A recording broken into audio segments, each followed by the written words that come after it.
série dans le livre des Actes que vous connaissez maintenant, qui s'appelle « De la parole aux actes », de Jésus aux actes des apôtres, de la théorie à la pratique.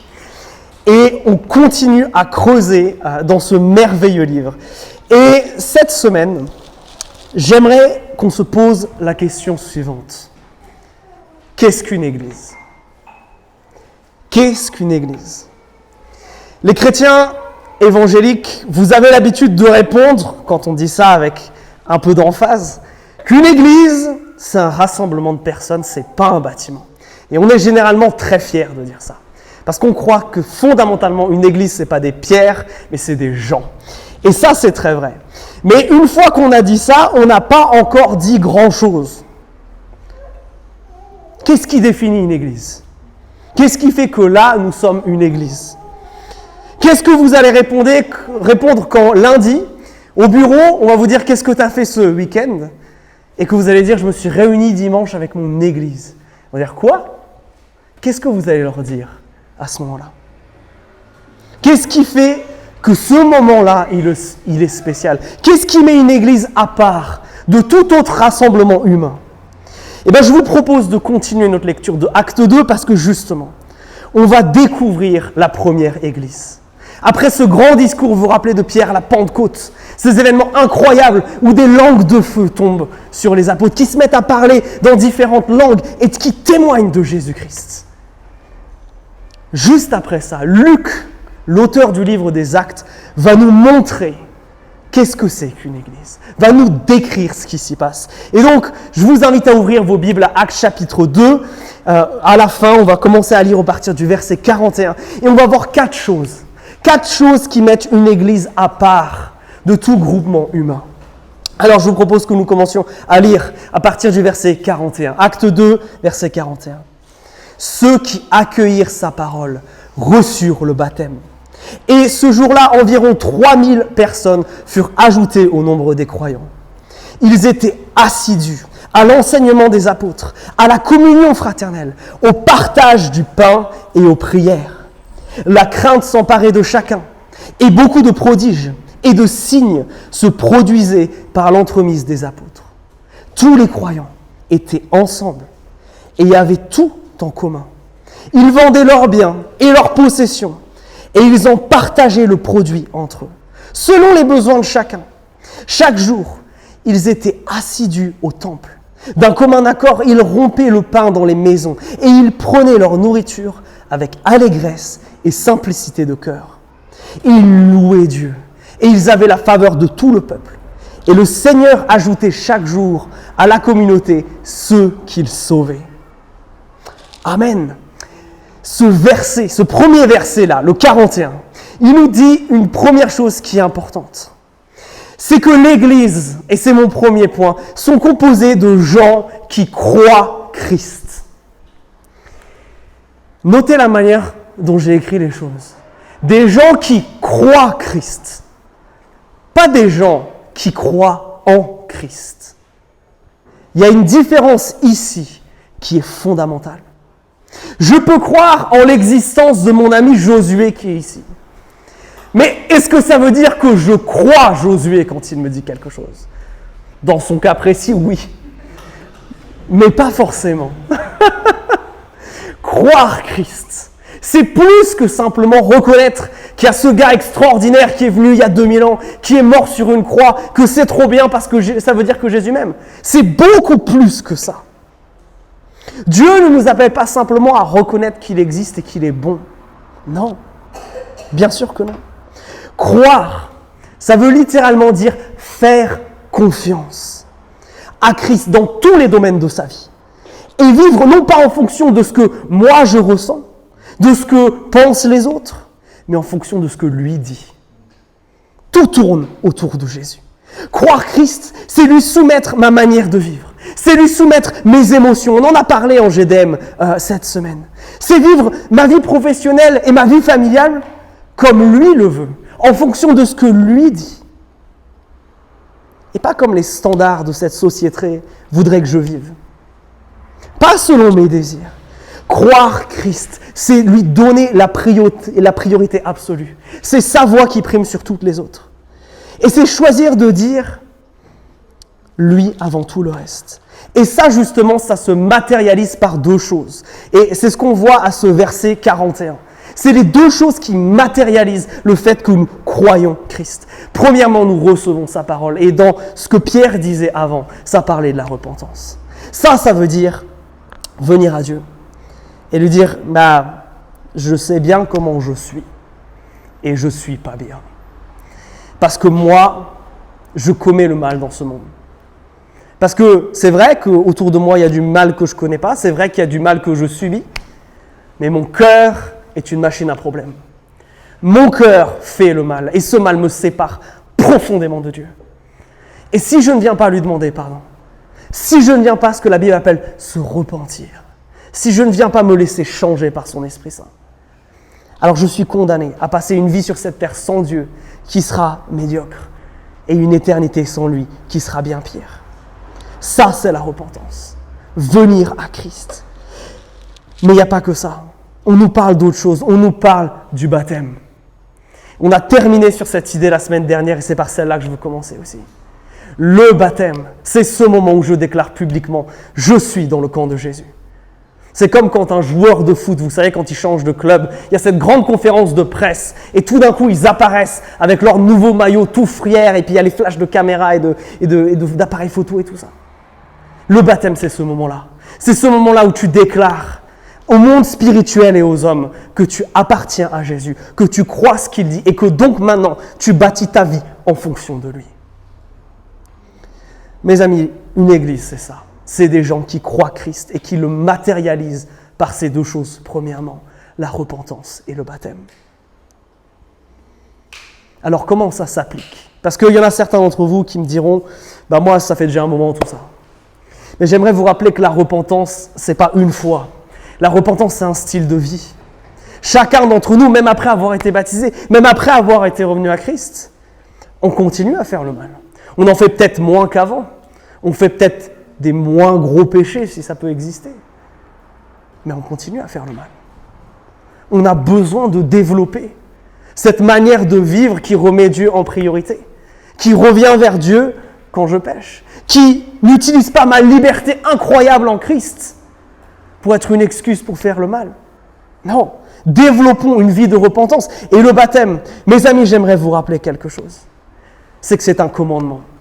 Jésus nous dit, allez dans toutes les nations faire des disciples. Vous le connaissez par cœur ce verset. Et baptisez-les au nom du Père, du Fils et du Saint-Esprit. C'est un commandement, mes amis. Si tu crois, si tu t'es repenti, alors la prochaine étape pour toi, c'est le baptême. Et je veux encore une fois t'encourager et te dire que Jérémie et moi, on est là à la fin du culte. Si tu veux parler avec nous de ça, si tu t'es pas fait baptiser et que tu veux obéir à Christ, on veut pouvoir t'accompagner. Ça, c'était notre première chose. Maintenant, dans tout ce qui est dit là, dans tout ce texte, regardez-le, prenez-le sous les yeux une nouvelle fois.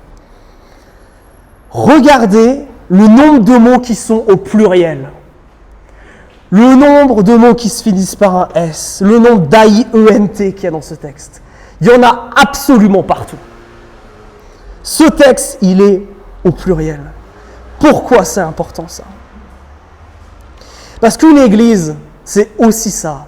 C'est des gens qui font des choses ensemble pour Jésus-Christ. Et c'est tellement important. Jésus n'a pas choisi de sauver les individus pour qu'ils soient bien, chacun dans leur coin, chacun dans leur petite relation personnelle avec Dieu et que ça s'arrête là. Non, ces choses-là sont importantes. Mais Jésus a voulu se constituer un peuple et ce peuple-là, il s'appelle une église. Et regardez dans ce texte, il y a des choses assez folles qui nous sont dites. On nous dit qu'ils sont assidus non seulement à l'enseignement des apôtres, mais à la communion fraternelle. Assidus à vivre en communion, en unité. C'est une idée intéressante, je trouve. S'ils étaient assidus, ça veut dire qu'ils étaient volontaires. Ça veut dire qu'ils étaient intentionnels pour passer du temps ensemble. Ça veut dire qu'ils cherchaient à cultiver des liens et des relations qui étaient fortes les uns avec les autres. Et je crois que c'est quelque chose d'essentiel. Le Christ ne nous a pas appelés à rester seuls dans notre coin, mais à bâtir des relations avec cette communauté qu'il a voulu sauver et qui s'appelle l'Église. Et cette union, cette communauté, comment elle se crée? Parce que c'est des gens qui sont tellement différents qui vont servir ensemble. Juste, regardons-nous là ce matin, ce soir. Des jeunes, des moins jeunes, des moins jeunes, des gens qui viennent de divers pays. Rappelez-vous à la Pentecôte, juste avant, des gens qui viennent de tout l'Empire romain, qui parlent peut-être même pas la même langue, sont dans cette même église à ce moment-là. Comment cette unité, elle peut être créée? Parce que je crois qu'elle n'est pas magique. C'est d'ailleurs pour ça que, je ne sais pas si vous vous rappelez de ça, mais la dernière prière de Jésus sur terre, dans Jean 17, c'est justement de prier pour notre unité. Pour prier qu'on arrive à faire les choses ensemble, parce que c'est compliqué. Alors comment on fait ça? Eh bien, de manière très pratique, la première église, elle passait beaucoup de temps ensemble. Et c'est peut-être la première chose. Certains allaient même jusqu'à vivre ensemble. Ils avaient pris cette habitude en suivant Jésus qui se déplaçait d'un endroit à l'autre, de mettre tout en commun. Et certains le faisaient encore à ce moment-là, et certains le font encore aujourd'hui. D'autres prennent cette habitude d'aller manger les uns chez les autres, là, de rompre le pain ensemble. C'est cette idée-là qui arrive à la fois au verset 42 et 46. Si l'Écriture nous le répète 2 fois, c'est qu'on doit y faire attention. Et ça, c'est quelque chose qui nous parle à nous Français. Manger ensemble. Prendre des repas ensemble. Repas pendant lesquels ils prenaient la Sainte Seine. Ça qui est intéressant, c'est que ce n'était pas qu'un bon moment de discussion, pas qu'un bon moment pour se connaître, mais c'était un bon moment pour se connaître autour de Dieu. Parce qu'au centre de ce repas, il y avait la prise du pain et du vin. Ces symboles qui nous remémorent Christ. Alors si nous sommes appelés à faire toutes ces choses ensemble, et vous allez le voir dans la suite des livres des Actes, ils sont peu nombreux les exemples où des chrétiens évangélisent tout seuls. Des moments où des chrétiens guérissent tout seuls. Des moments où même des apôtres font des miracles tout seuls. Il n'y a quasiment rien dans l'Église de Jésus-Christ qui se fait tout seul. On est appelé à être ensemble. Alors, comment pratiquement on peut apprendre à développer cette unité, à vivre plus ensemble? J'aimerais vous soumettre 2 pistes pratiques. La première, c'est parler du jour d'aujourd'hui. Traditionnellement, on appelle ce jour le jour du Seigneur et ce n'est pas pour rien. Notez qu'on appelle ça le jour du Seigneur.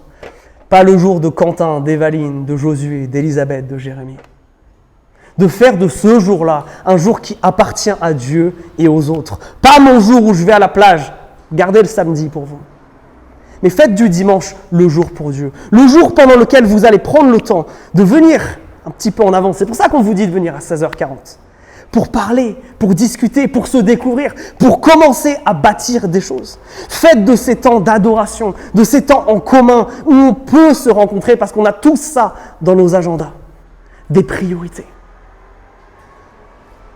Et il y a le deuxième temps, qui est le GDM, le groupe de maison. Je sais qu'il y en aura, vous n'êtes pas nombreux que je dois convaincre de à quel point les GDM c'est super.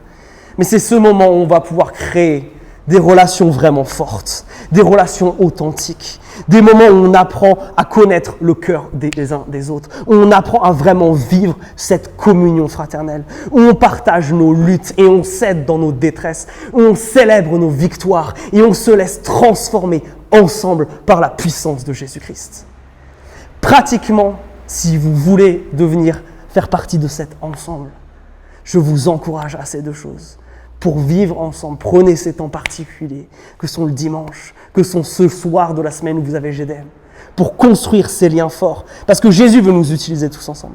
Le deuxième exemple qui montre que les apôtres et que les gens sont vraiment ensemble, c'est pas seulement le fait qu'ils passent du temps, mais c'est qu'ils font preuve d'une générosité qui est extrême. Relisons les versets 44-45 et laissons l'Écriture nous mettre un petit peu mal à l'aise. Tous les croyants étaient ensemble et ils avaient tout en commun. Ils vendaient leurs biens et leurs possessions et ils en partageaient le produit entre tous selon le besoin de chacun. Alors, est-ce que l'Église vivait dans une forme de communisme? La réponse est non. Respirez. S'ils vont manger les uns chez les autres, c'est qu'ils ont quand même de la propriété privée. Mais, mes amis, si ce texte passe 2 versets sur 6 à nous décrire ça, c'est qu'il y a quelque chose qu'on doit apprendre. C'est qu'il y a quelque chose qu'on doit retenir et qui doit impacter notre vie aujourd'hui. Le gros problème de ces versets, c'est que d'habitude, on se dit, non, c'est trop extrême, c'est trop fort, ça c'est comment eux ils faisaient, et quelque part, c'est des versets qu'on passe un petit peu sous le tapis. On ne se laisse pas toucher par l'esprit, et on ne le laisse pas parler parce qu'il y a des principes importants qu'il veut nous donner ici. Non seulement les gens passent du temps ensemble, non seulement ils vivent des choses ensemble, mais ils sont généreux dans un but, c'est qu'aucun ne manque de quoi que ce soit. Et c'est le concept clé derrière ces versets. La raison pour laquelle ils mettent les choses en commun, la raison pour laquelle ils vendent des choses qu'ils ont et ils donnent l'argent aux apôtres pour qu'ils le répartissent, c'est pour qu'aucun ne manque de quoi que ce soit. Et je vais vous décevoir parce qu'il y a beaucoup de choses à dire sur ce texte, il y a tellement plus à développer, mais on ne va pas le faire aujourd'hui. Parce qu'on va étudier notre rapport à l'argent dans quelques semaines, parce que vous allez voir que ça va créer un problème dans la première église. Donc je vous tease, rendez-vous pour Actes chapitre 5, parce que ça va être intéressant. Mais j'aimerais que nous retenions ceci. Une église, c'est des gens qui sont ensemble, et cette unité, elle est créée parce qu'ils vivent des choses ensemble, mais aussi parce qu'ils vivent une vie généreuse, quitte à aimer de manière sacrificielle avec leur porte-monnaie. Mes amis, c'est important de comprendre ceci. Et je sais que ça nous met mal à l'aise. Je sais qu'en France, on n'aime pas parler de ces choses-là. Mais ça tombe bien, l'Écriture en parle, donc on va se faire une joie d'en parler. Tout ce que nous possédons, absolument tout ce que nous possédons et ce que nous sommes, nous devons l'utiliser pour Christ. Tout notre être est appelé à adorer Dieu. Tout ce que je suis et tout ce que j'ai. Qu'importe qu'est-ce que c'est la chose que j'ai ou qui me manque dans certains cas. Tout pour Christ. Et c'est ça qui est crucial. Rappelons-nous que dans tout ce que nous avons, que tout n'est que grâce et que nous sommes gestionnaires de cette grâce. C'est-à-dire que c'est Dieu l'ultime propriétaire. Il nous a simplement confié ce que nous avons là. Et que comme tout gestionnaire, nous aurons à rendre des comptes à Dieu sur la manière dont nous utilisons les talents et les bénédictions qu'il nous a laissés. Donc pour résumer ce point, l'Église c'est une aventure à plusieurs. C'est une aventure qui se vit ensemble. Et comment ça se matérialise ça? Par vivre des choses ensemble et développer cet esprit de générosité et d'amour sacrificiel.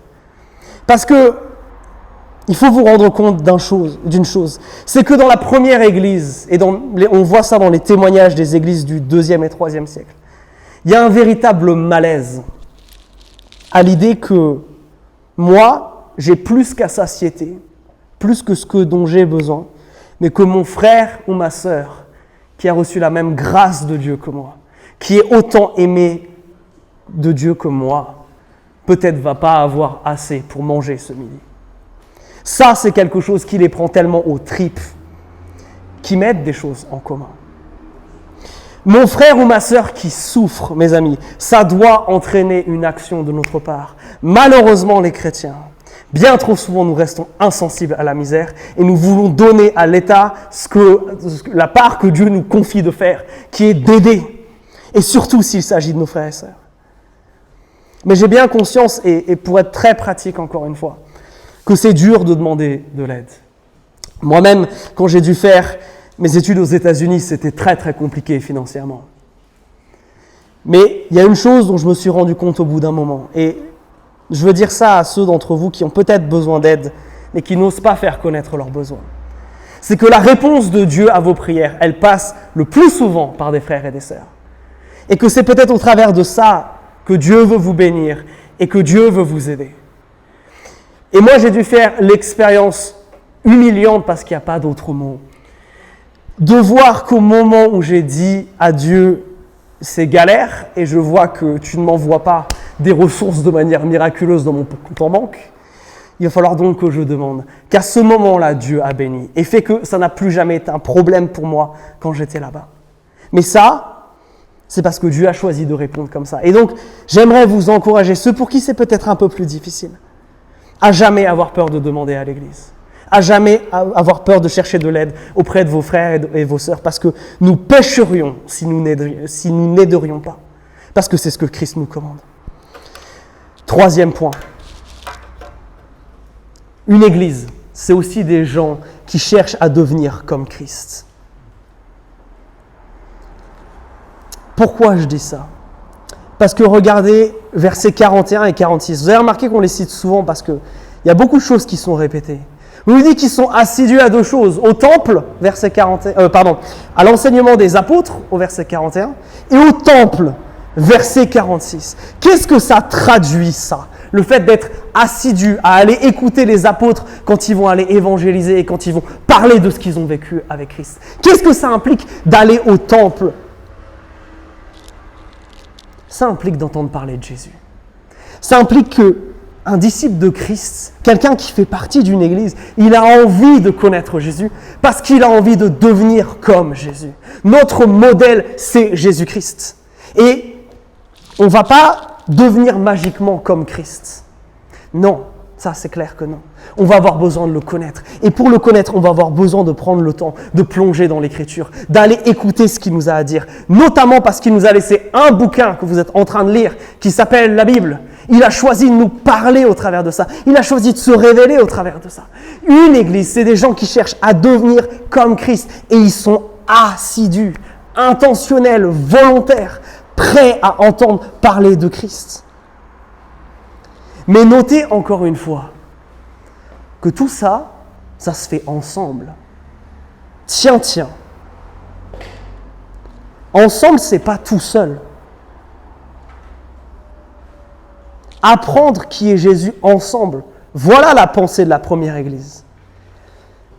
Et ça, c'est plutôt très loin de notre pensée évangélique moderne, où on a envie de prendre des temps pour découvrir Dieu tout seul. Où ce qui est important, c'est de prier tout seul et chaque jour. De lire sa Bible tout seul et chaque jour. Croyez bien qu'à cette époque, ils n'ont ni les ressources financières, ni le temps, ni quoi que ce soit d'autre pour avoir des copies de l'Ancien Testament, pour entendre parler de Dieu comme nous le faisons. Alors je ne vous dis pas que c'est une mauvaise chose ou une chose à dénigrer de passer des temps seuls avec Dieu à son écoute. Mais regardez ce que l'Écriture nous dit. Tout ça, ça se vit en collectivité. Nous ne pouvons pas négliger ces temps-là où nous venons devant Jésus pour apprendre qui il est ensemble. Alors pourquoi c'est mieux ensemble que tout seul? Parce que la Bible nous dit que le Saint-Esprit, il habite dans l'Église. Sa maison, c'est le peuple. Sa maison, c'est l'Église avant d'être l'individu. Que c'est le cadre naturel, l'Église, dans lequel Dieu se révèle et dans lequel Dieu illumine le texte de l'Écriture. C'est aussi le cadre dans lequel on peut confronter ce qu'on croit à la réalité. Si Evaline n'est pas d'accord avec moi, elle va me le dire. Mais si je suis tout seul sans Evaline, comment je vais savoir si je fais une erreur? C'est pour ça que nous avons besoin de ces temps ensemble autour de la Bible. Troisièmement, avoir ces temps ensemble, c'est aussi une aide incroyable pour ceux pour qui lire c'est dur. Pour qui prendre du temps personnel avec Dieu, c'est dur de se lever le matin. Mais c'est comme ça que la première Église faisait. Et nous allons apprendre à devenir comme Jésus en étant ensemble et à l'écoute de sa parole. Et c'est pourquoi ces temps comme celui que nous avons à l'instant là, et nos temps de GDM, ils doivent être une priorité pour nous. C'est ces temps-là où nous apprenons à devenir comme Jésus. Si vous avez été dans un groupe de GDM, vous avez vu que nous étudions l'Écriture et que nous essayons de l'appliquer. Pourquoi? Parce que nous voulons devenir comme Jésus. Et tout ça, ce sont des choses qui se font ensemble. Et donc, je veux vous encourager à faire de ces temps-là des priorités. Donc, une Église, ce sont des gens qui croient Christ. Ce sont des gens qui sont ensemble pour Jésus-Christ. C'est aussi des gens qui cherchent à devenir comme Christ et au travers de cette édification. Mais il y a une dernière chose, et c'est peut-être sans doute la plus importante. C'est qu'une église, et c'est ce que je vous ai dit brièvement tout à l'heure, c'est des gens chez qui la présence de Dieu se manifeste. Et c'est des gens qui recherchent cette présence de Dieu. Le fait que Dieu se révèle, le fait que Dieu soit présent et se manifeste, c'est ça qui fait la différence entre ce moment et n'importe quel autre moment où vous écoutez quelqu'un parler. C'est ça qui fait la différence. Si l'Esprit de Dieu n'agit pas, s'il n'est pas présent, alors tout ce qu'on fait, c'est un truc qu'on a l'habitude de prier, nous, avant chaque culte. Si l'Esprit de Dieu n'agit pas, tout ce qu'on fait ne sert à rien. Si Dieu n'est pas présent, cette musique est nulle. Elle ne l'honore pas s'il n'est pas là. Et comment les premiers chrétiens recherchaient la présence de Dieu? Eh bien, regardez. Il y a deux choses qui nous sont mentionnées. Versets 42 et 46. La prière. Parce que rappelez-vous ce que nous avions vu quand nous avons étudié Notre Père. La prière, c'est pas premièrement demander des trucs à Dieu. La prière, c'est notre Père.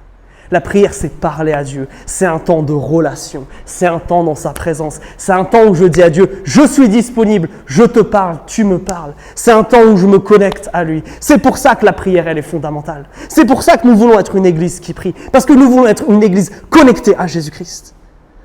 Deuxième chose, verset 47, un des résultats de tout ce qui se passe, c'est quoi? La louange.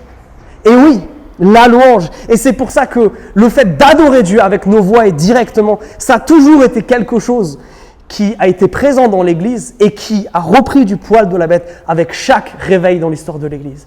Pourquoi? Parce que le psaume 22 nous dit que l'Éternel habite les louanges de son peuple. Parce que quand nous prions, quand nous louons, il se passe quelque chose. Quand nous appelons Dieu à venir, Dieu vient. C'est pour ça que des fois on entend quelqu'un prier, on se dit, mais là il se passe quelque chose d'incroyable. Là cette personne dit des choses incroyables. C'est pour ça que des fois, quand tu loues, tu te dis, là il y a une unité, il y a quelque chose qui se passe dans cette salle. Ça, c'est l'Esprit de Dieu. L'Esprit de Dieu qui se manifeste au milieu de son peuple. Voilà ce qui différencie une église du reste. Mais l'objectif, ce n'est pas juste d'avoir la présence de Dieu parce que la présence de Dieu, elle est bien et qu'elle est cool, cette présence de Dieu. Non, parce que quand Dieu est présent, les choses changent de manière drastique.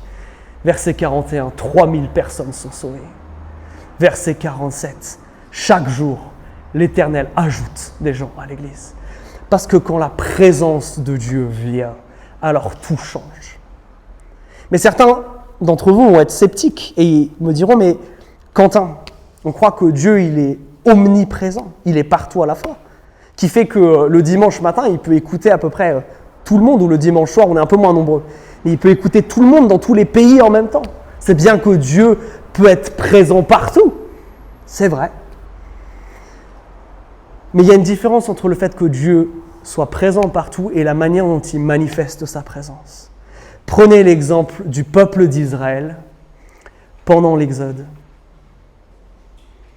Sur le mont Sinaï, s'est passé un truc. Dieu était partout dans le désert, mais sur ce mont Sinaï, où était Moïse, là, dans les éclairs et dans les tonnerres, dans ce spectacle de son et lumière, la présence de Dieu était beaucoup plus palpable. Ce qui se passe juste après, comme Moïse dit à Dieu, fais-moi voir ta gloire, fais-moi sentir ta présence. Dieu passe littéralement au-dessus de lui. Dieu s'est manifesté, bien que Dieu soit présent partout, Dieu ne se manifeste pas de la même manière. Et je crois que l'Église, c'est ce lieu-là où Dieu veut se manifester. C'est pour ça que nous louons, c'est pour ça que nous prions. Parce que nous sommes assoiffés de voir Dieu venir, de voir Dieu sauver et Dieu voir transformer les gens. C'est pour ça que je prêche. Sinon, ça n'a aucun intérêt. C'est pour ça que nous faisons tout ce que nous faisons. C'est parce que nous sommes assoiffés, que la présence de Dieu se manifeste et transforme des vies. Parce que comme vous le savez et comme vous l'avez tous expérimenté, aucun d'entre nous n'est capable de changer un cœur. Parce que si c'était possible, on le ferait déjà sur nous-mêmes. Le seul qui peut provoquer cette chirurgie spirituelle, c'est l'Esprit Saint.